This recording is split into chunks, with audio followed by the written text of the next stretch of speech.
Harry Potter and the Sorcerer's Stone, Chapter 9, The Midnight Duel. Harry had never believed he would meet a boy he hated more than Dudley, but that was before he met Draco Malfoy. Still, first-year Gryffindors only had potions with the Slytherin, so they didn't have to put up with Malfoy much. Or at least, they didn't until they spotted a notice pinned up in the Gryffindor common room, which made them all groan. Flying lessons would begin on Thursday, and the Gryffindors and Slytherins would be learning together. Typical, said Harry darkly. Just what I always wanted, to make a fool of myself on a broomstick in front of Malfoy. He had been looking forward to learning to fly more than anything else. You don't know you'll make a fool of yourself, said Ron reasonably. Anyway, I know Malfoy's always going on about how good he is at Quidditch, but I bet that's all talk. Malfoy certainly did talk a lot about flying. He complained loudly about first years never getting in the house teams, and told long, boastful stories, which always seemed to end with him narrowly escaping muggles and helicopters. He wasn't the only one, though. The way Seamus Finnegan told it, he spent most of his childhood zooming around the countryside on his broomstick. Even Ron would tell anyone who'd listen about the time he'd almost hit a hang glider on Charlie's old broom. Everyone from Wizarding families talked about Quidditch constantly. Ron had already had a big argument with Dean Thomas, who shared their dormitory, about football. Ron couldn't see what was exciting about a game with only one ball, where no one was allowed to fly. Harry had caught Ron prodding Dean's poster of West Ham football team, trying to make the players move. Neville had never been on a broomstick in his life, because his mother had never let him near one. Privately, Harry felt that she had good reason, because Neville managed to have an extraordinary number of accidents, even with both feet on the ground. Hermione Granger was almost as nervous about flying as Neville was. This was something you couldn't learn by heart out of a book. Not that she hadn't tried. At breakfast on Thursday, she bored them all stupid with flying tips that she'd got out of a library book called Quidditch Through the Ages. Neville was hanging on to her every word, desperate for anything that might help him hang on to his broomstick later. But everybody else was very pleased when Hermione's lecture was interrupted by the arrival of the post. Harry hadn't had a single letter since Hagrid's note, something that Malfoy had been quick to notice.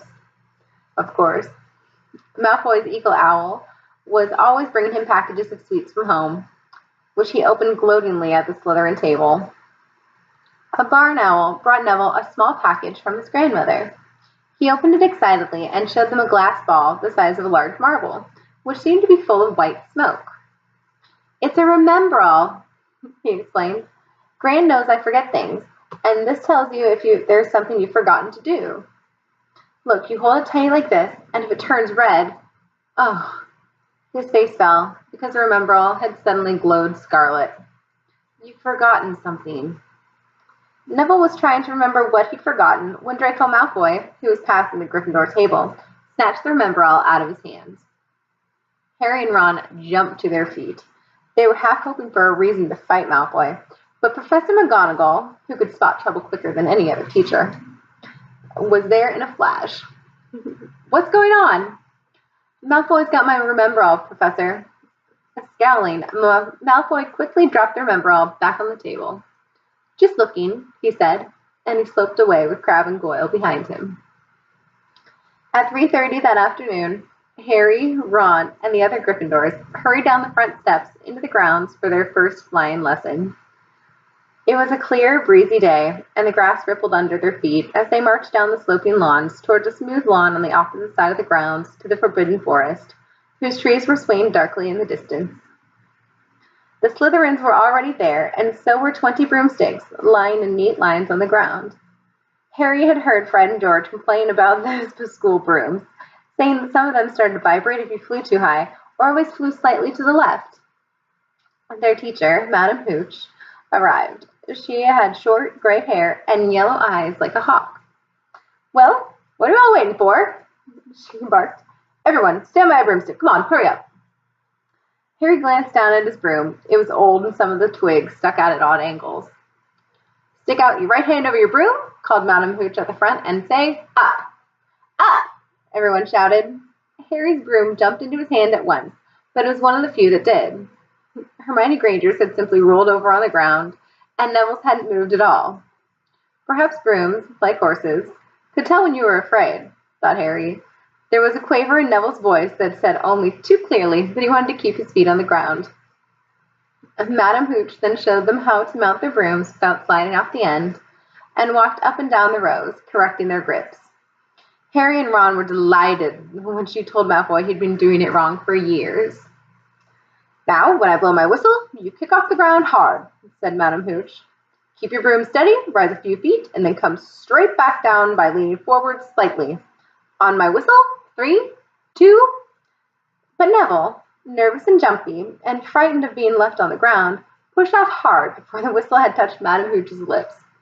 Come back, boy, she shouted, but Neville was rising straight up like a cork shot out of a bottle. 12 feet, 20 feet. Harry saw his scared white face look down at the ground, falling away, saw him gasp, slip sideways, off the broom, and wham! A thud and a nasty crack, and Neville lay, face down, on the grass in a heap. His broomstick was still rising higher and higher, and started to drift lazily towards the Forbidden Forest and out of sight. Madame Hooch was bending over Neville, her face as white as his.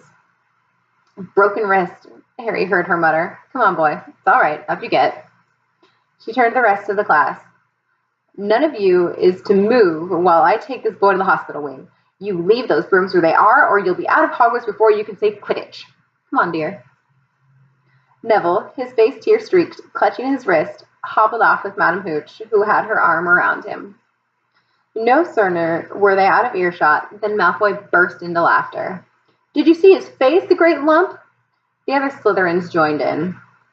Shut up, Malfoy, snapped Parvati Patel. Ooh, sticking up her long bottom, said Pansy Parkinson, a hard-faced Slytherin girl. Never thought you'd like a fat little crybaby, Parvati. Look, said Malfoy, darting forward and snatching something out of the grass. It's that stupid thing Longbottom's Gran sent him. The Remembrall glittered in the sun as he held it up. Give that here, Malfoy, said Harry quietly. Everyone stopped talking to watch. Malfoy smiled nastily. I think I'll leave it for somewhere for Longbottom to collect. How about up a tree? Give it here, Harry yelled. But Malfoy had leapt on his broomstick and taken off. He hadn't been lying. He could fly well. Hovering level with topmost branches of an oak, he called, Come and get it, Potter. Harry grabbed his broom. No, shouted Hermione Granger. Madame Hooch told us not to move. You'll get us all into trouble. Harry ignored her. Blood was pounding in his ears. He mounted the broom and kicked hard against the ground, and up, up, up he soared. Air rushed through his hair, and his robes whipped out behind him. And a rush of fierce joy. He realized he'd found something he could do without being taught. This was easy. This was wonderful. He pulled his broomstick up a little to take it even higher, and heard screams and gasps from the girls back on the ground, and an admiring whoop from Ron. He turned his broomstick sharply to face Malfoy in midair. Malfoy looked stunned. Give it here, Harry called, or I'll knock you off that broom. Oh, yeah, said Malfoy, trying to sneer, but looking worried. Harry knew somehow what to do. He leant forward and grasped the broom tightly in both hands, and it shot towards Malfoy like a javelin. Malfoy only just got out of the way in time. Harry made a sharp about turn, and held the broom steady. A few people below were clapping. No crab and Goyle up here to save your neck, Malfoy, Harry called. The same thought seemed to have struck Malfoy.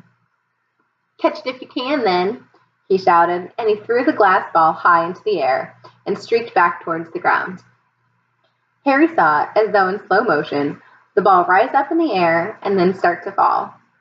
He leant forward and pointed his broom handle down. Next second, he was gathering speed in the steep dive. Racing the ball, wind whistled in his ears, mingled with the screams of people watching. He stretched out his hand, a foot from the ground, he caught it, just in time to pull his broom straight, and he toppled gently onto the grass with the Remembrall clutched safely in his fist. Harry Potter! His heart sank faster than he'd just dived. Professor McGonagall was running towards them. He got to his feet, trembling. Never, in all my time at Hogwarts, Professor McGonagall was almost speechless with shock, and her glasses flashed furiously. How dare you? Might have broken your neck. It wasn't his fault, Professor. Be quiet, Miss Batil. But Malfoy. That's enough, Mr. Weasley. Potter, follow me now. He caught sight of Malfoy, Crabbe, and Goyle's triumphant faces as he left, walking numbly in Professor McGonagall's wake as she strode towards the castle. He was going to be expelled. He just knew it. He wanted to say something to defend himself, but there seemed to be something wrong with his voice. Professor McGonagall was sweeping along without even looking at him. He had to jog to keep up. Now he'd done it. He hadn't even lasted 2 weeks. He'd be packing his bags in 10 minutes. What would the Dursleys say when he turned up on the doorstep? Up the front steps, up the marble staircase inside, and still Professor McGonagall didn't say a word to him. She wrenched open doors and marched along corridors with Harry trotting miserably behind her. Maybe she was taking him to Dumbledore. He thought of Hagrid, expelled but allowed to stay on as gamekeeper. Perhaps he could be Hagrid's assistant. His stomach twisted as he imagined it, watching Ron and the others becoming wizards while he stumped around the grounds carrying Hagrid's bag. Professor McGonagall stopped outside a classroom. She opened the door and poked her head inside. Excuse me, Professor Flitwick. Could I borrow wood for a moment? Wood? Thought Harry, bewildered. Was it what a cane she was going to use on him? But Wood turned out to be a person, a burly fifth-year boy who came out of Flitwick's class looking confused. Follow me, you two, said Professor McGonagall, and they marched on up the corridor, Wood looking curiously at Harry. In here. Professor McGonagall pointed them into a classroom, which was empty except for Peeves, who was busy writing rude words on the blackboard. Out, Peeves, she barked. Peeves threw the chalk into a bin, which clanged loudly, and he swooped out cursing. Professor McGonagall slammed the door behind him and turned to face the two boys. Potter, this is Oliver Wood. Wood, I've found you a seeker. Wood's expression changed from puzzlement to delight. Are you serious, Professor? Absolutely, said Professor McGonagall crisply. The boy's a natural. I've never seen anything like it. Was that your first time on a broomstick, Potter? Harry nodded silently. He didn't have a clue what was going on, but he didn't seem to be being expelled, and some of the feeling started to come back into his legs. He caught that thing in his hand after a 50-foot dive, Professor McGonagall told Wood. Didn't even scratch himself. Charlie Weasley couldn't have done it. Wood was now looking as though all of his dreams had come true at once. Ever seen a game of Quidditch, Potter? He asked excitedly. Wood's captain of the Gryffindor team, Professor McGonagall explained. He's just the build for a seeker, too, said Wood, now walking around Harry and staring at him. Light, speedy, we'll have to get him a decent broom, Professor, a Nimbus 2000, or a clean sweep 7, I'd say. I shall speak to Professor Dumbledore and see if we can't bend the first-year rule. Heaven knows we need a better team than last year. Flattened in that last match by Slytherin. I couldn't look Severus Snape in the eyes for weeks. Professor McGonagall peered sternly over her glasses at Harry. I want to hear that you're training hard, Potter, or I may change my mind about punishing you. Then she suddenly smiled. Your father would have been proud, she said. He was an excellent Quidditch player himself. You're joking. It was dinner time. Harry had just finished telling Ron what had happened when he'd left the grounds with Professor McGonagall. Ron had a piece of steak and kidney pie halfway to his mouth, but he'd forgotten all about it. Seeker? He said. But first year's never. You must be the youngest house player in about a century, said Harry, shoveling pie into his mouth. He felt particularly hungry after the excitement of the afternoon. Wood told me. Ron was so amazed, so impressed, he just sat and gaped at Harry. I start training next week, said Harry. Only don't tell anyone. Wood wants to keep it a secret. Friend George Weasley now came into the hall, spotted Harry, and hurried over. Well done, said George in a low voice. Wood told us to. We're on the team. Beaters. I tell you, we're going to win that Quidditch Cup for sure this year, said Fred. We haven't won since Charlie left. But this year's team is going to be brilliant. You must be good, Harry. Wood was almost skipping when he told us. Anyway, we've got to go. Lee Jordan reckons he's found a new secret passageway out of the school. Bet it's the one behind the statue of Gregory the Smarmy that we found in our first week. See you. Friend George had hardly disappeared when someone far less welcome turned up. Malfoy, flanked by Crabbe and Goyle. Having a last meal, Potter? When are you on the train back to the Muggles? You're a lot braver now that you're on the ground and you've got your little friends with you, said Harry coolly.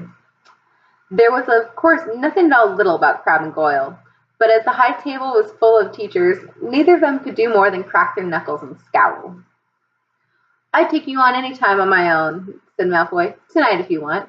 Wizard's duel. Wands only, no contact. What's the matter? Never heard of a wizard's duel before, I suppose? Of course he has, said Ron, wheeling around. I'm his second. Who's yours? Malfoy looked at Crabbe and Goyle, sizing them up. Crabbe, he said. Midnight all right? We'll meet you in the trophy room. It's always unlocked. When Malfoy had gone, Ron and Harry looked at each other. What is a wizard's duel? Said Harry. And what do you mean you're my second? Well, a second's there to take over if you die, said Ron casually. Getting started at last on his cold pie. Catching the look on Harry's face, he added quickly, but people only die in proper duels, you know, with real wizards. The most you and Malfoy will be able to do is send sparks at each other. Neither of you knows enough magic to do any real damage, but I bet he expected you to refuse anyways. And what if I wave my wand and nothing happens? Throw it away and punch him on the nose, said Ron. Excuse me. They both looked up. It was Hermione Granger. Can't a person eat in peace in this place? Said Ron. Hermione ignored him and spoke to Harry. I couldn't help overhearing what you and Malfoy were saying. Bet you could, Ron muttered. And you mustn't go wandering around at school at night. Think of the points you'll lose, Gryffindor. If you're caught, and you're bound to be, it's really very selfish of you. And it's really none of your business, said Harry. Goodbye, said Ron. All the same, it wasn't what you'd call a perfect end of the day, Harry thought, as he lay awake much later, listening to Dean and Seamus fall asleep. Neville wasn't back from the hospital wing. Ron had spent all evening giving him advice, such as, if he tries to curse you, you'd better dodge it, because I can't remember how to block them. There was a very good chance they were going to get caught by Filch or Mrs. Norris, and Harry felt he was pushing his luck, breaking another school rule today. On the other hand, Malfoy's sneering face kept looming out of the darkness. This was his big chance to beat Malfoy, face to face. He couldn't miss it. 11:30, Ron muttered at last. We'd better go. They pulled on their dressing gowns, picked up their wands, and crept across the tower room, down the spiral staircase, and into the Gryffindor common room. A few embers were still glowing in the fireplace, turning all the armchairs into hunched black shadows. They had almost reached the portrait hole when a voice spoke from the chair nearest them. I can't believe you're going to do this, Harry. A lamp flicked on. It was Hermione Granger, wearing a pink dressing gown and a frown. You, said Ron furiously, go back to bed. I almost told your brother, Hermione snapped. Percy, he's a prefect. He'd put a stop to this. Harry couldn't believe anyone could be so interfering. Come on, he said to Ron. He pushed open the portrait of the fat lady and climbed through the hole. Hermione wasn't going to give up that easily. She followed Ron through the portrait hole, hissing at them like an angry goose. Don't you care about Gryffindor? Do you only care about yourself? I don't want Slytherin to win the House Cup, and you'll lose all the points I got from Professor McGonagall for knowing about switching spells. Go away. All right, but I warned you. You just remember what I said when you're on the train home tomorrow. You're so... But what they were, they didn't find out. Hermione had turned to the portrait of the fat lady to get back inside and found herself facing an empty painting. And the fat lady had gone on a nighttime visit, and Hermione was locked out of Gryffindor Tower. Now what am I going to do? She asked shrilly. That's your problem, said Ron. We've got to go. We're going to be late. They hadn't even reached the end of the corridor when Hermione caught up with them. I'm coming with you, she said. You are not. Do you think I'm going to stand out here and wait for Filch to catch me? If he finds all three of us, I'll tell him the truth that I was trying to stop you, and you can back me up. You've got some nerve, said Ron loudly. Shut up, both of you, said Harry sharply. I heard something. It was a sort of snuffling. Mrs. Norris? Breathed Ron, squinting through the dark. It wasn't Mrs. Norris. It was Neville. He was curled up on the floor, fast asleep, but jerked suddenly awake as they crept nearer. Thank goodness you found me. I've been out here for hours. I couldn't remember the new password to get into bed. Keep your voice down, Neville. The password's pig snout, but it won't help you now. The fat lady's gone off somewhere. How's your arm? Said Harry. Fine, said Neville, showing them. Madame Pomfrey mended it in about a minute. Good. Well, look, Neville, we've got to be somewhere. We'll see you later. Don't leave me, said Neville, scrambling to his feet. I don't want to stay here alone. The Bloody Baron's been passed twice already.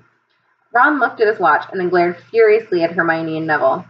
If either of you get us caught, I'll never rest until I've learned that cursed bogey Squirrel told us about and use it on you.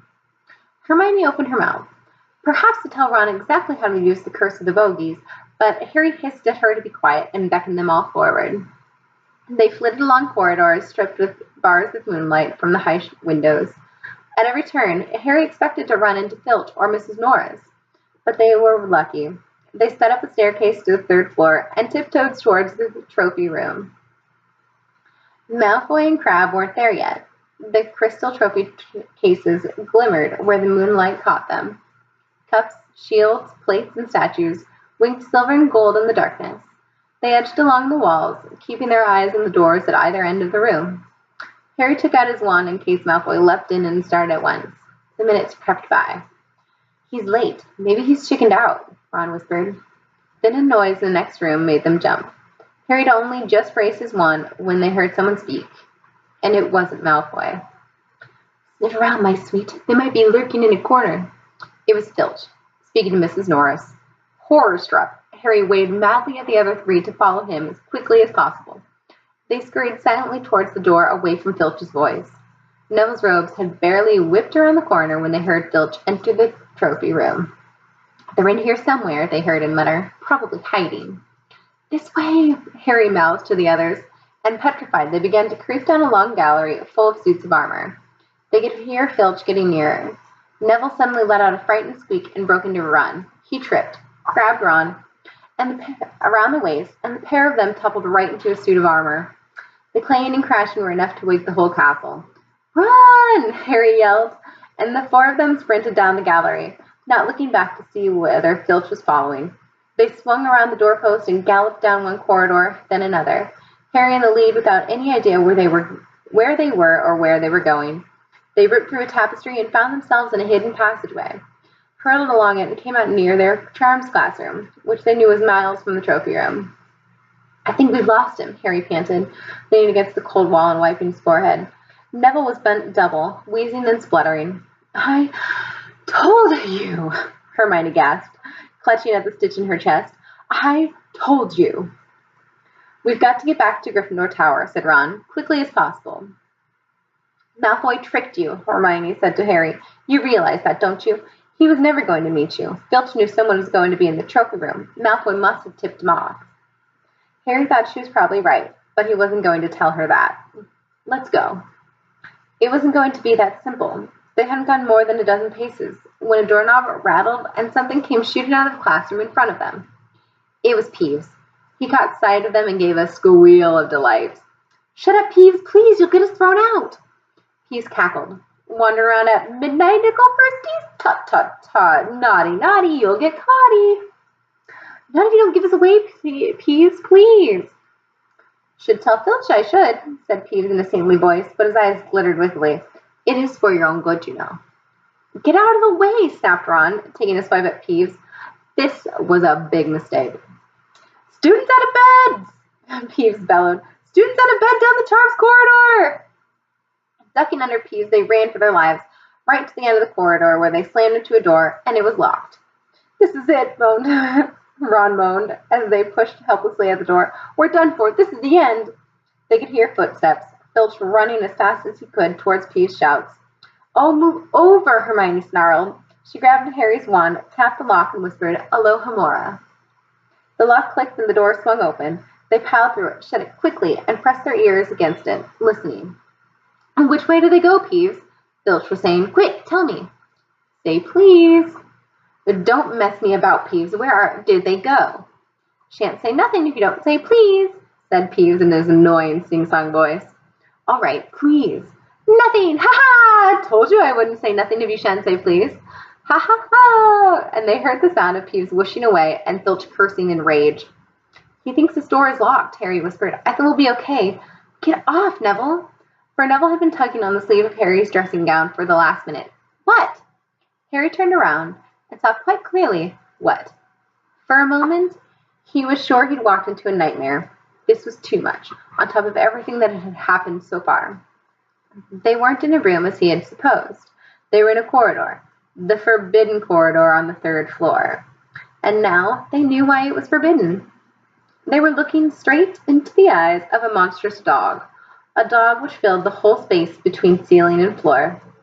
It had 3 heads, 3 pairs of rolling, mad eyes, 3 noses, twitching and quivering in their direction, 3 drooling mouths, saliva hanging in slippery ropes from yellowish fangs. It was standing quite still, all 6 eyes staring at them, and Harry knew that the only reason they weren't already dead was that their sudden appearance had taken it by surprise. But it was quickly getting over that. There was no mistaking what those thunderous growls meant. Harry groped the doorknob. Between Filch and death, he'd take Filch. They fell backwards. Harry slammed the door shut, and they ran. They almost flew back down the corridor. Filch must have hurried off to look for them somewhere else, because they didn't see him anywhere, but they hardly cared. All they wanted to do was put as much space as possible between them and that monster. They didn't stop running until they reached the portrait of the fat lady on the 7th floor. Where on earth have you all been? She asked, looking at their dressing gowns hanging off their shoulders and their flushed, sweaty faces. Never mind that. Pig snap, panted Harry, and the portrait swung forward. They scrambled into the common room and collapsed, trembling into armchairs.